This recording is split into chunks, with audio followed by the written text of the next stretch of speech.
ವಿಜಯ್ ಮಲ್ಯ ಮುಂದಿನ ದಶ ಶನಿ ಬರ್ತಾ ಇದೆ, ಚೆನ್ನಾಗಿಲ್ಲ ಅಂತ ಅವನೇನಾದ್ರು ಕಲ್ತಿದ್ರೆ ಕಲಿಬೇಕು, ಅವರೇ ಕಲಿಬೇಕು. ಯಾವ ಜ್ಯೋತಿಷ್ಯನೂ ಯಾರು ಅವ್ರಿಗೆ ಪ್ರಿಡಿಕ್ಟೇ ಮಾಡಿಲ್ಲ. ಹೋಗಿದ್ರು, ಎಷ್ಟೊಂದು ದೇವಸ್ಥಾನಕ್ಕೆ ಹೋಗಿದ್ರು, ಖಡ್ಗ ಎಲ್ಲ ಕೊಟ್ಟರು, ಚಾಮುಂಡೇಶ್ವರಿಗೆ ಏನೇನೋ ಕೊಟ್ಟರು ಖಡ್ಗ, ಅಲ್ಲಿ ತಿರುಪತಿಲಿ ಕಿರೀಟ ಕೊಟ್ಟರು, ಎಲ್ಲ ಕೊಟ್ಟರು. ಅಲ್ಲಿರೋರೆಲ್ಲ ಜ್ಯೋತಿಷ್ಯ ಹೇಳೋರೆ, ಪಂಡಿತರುಗಳು. ಒಬ್ಬರು ಹೇಳಿಲ್ಲ ನಿನಗೆ ಮುಂದೆ ಹಿಂಗಾಗುತ್ತೆ ಅಂತ. ನಾನು ಹೇಳಿದ್ದೀನಿ ಮುಂದೆ ಆಗುತ್ತೆ ಅಂತ. ಹಳೆಯ ವೀಡಿಯೋಗಳಿಗೆ ಹೋಗಿ ನೋಡಿ. ಪ್ರತಿಯೊಬ್ಬರದ್ದು ಫೇಟು ಚೇಂಜ್ ಮಾಡೋಕ್ಕಾಗಲ್ಲ.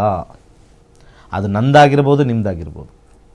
ಎಲ್ಲಿವರೆಗೂ ನಮಗೆ ಟೈಮ್ ಚೆನ್ನಾಗಿರುತ್ತೋ ಅಲ್ಲಿವರೆಗೂ ನಮ್ಮ ಆಟ. ಅದು ನಾನಾಗಿರ್ಬೋದು, ನೀವಾಗಿರ್ಬೋದು.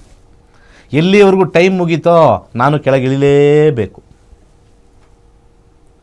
CM ಆಗಿದ್ರೂ ಅಷ್ಟೇ, PM ಆಗಿದ್ರೂ ಅಷ್ಟೇ, ಕೆಳಗಿಳಿತಾ ಹೋಗ್ತಾ ಇರಬೇಕು. ಅವನು ಜ್ಯೋತಿಷ್ಯ ಆಗಲಿ, PM ಆಗಲಿ, ಸಾಮಾನ್ಯ ಜನ ಆಗಲಿ ಕೆಳಗಿಳಿದು ಹೋಗ್ತಾ ಇರಬೇಕು. ರೈಟ್. ಏನು ಪೂಜೆ ಮಾಡಿದ ತಕ್ಷಣ ಅದೇ ಸೀಟ್ ಗಟ್ಟಿಯಾಗಿರಲ್ಲ. ಇದನ್ನು ದಯವಿಟ್ಟು ಎಲ್ಲ ವೀಕ್ಷಕರು ಅರ್ಥ ಮಾಡಿಕೊಂಡ್ರೆ, ಜ್ಯೋತಿಷ್ಯ ಅಷ್ಟು ಪರ್ಫೆಕ್ಟ್ ಸೈನ್ಸ್ ಮತ್ತೊಂದಿಲ್ಲ. ಇದು ವಿಜ್ಞಾನ ಅಷ್ಟೇ.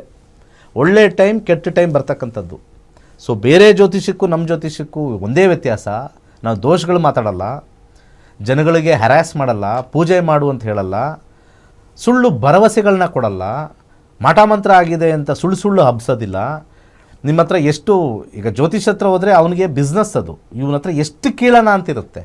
ನಮ್ಮಲ್ಲಿ ಅದು ಯಾಕೆ ಬರಲ್ಲ ಅಂತಂದರೆ, ನಮ್ಮಲ್ಲಿ 7,000 ರೂಪಾಯಿ ಫೀಸ್ ಕೊಟ್ಟಿದ್ದೀವಿ, ಕಲೀರಿ, ನಿಮ್ಮ ಜೀವನ ನೀವು ನೋಡ್ಕೊಳ್ಳಿ, ಅಷ್ಟೇ, ಮುಗಿದಾಯ್ತು. ಒಂದೇ ಫಿಕ್ಸು, ಅದರಲ್ಲಿ ಏನೂ ಇಲ್ಲ.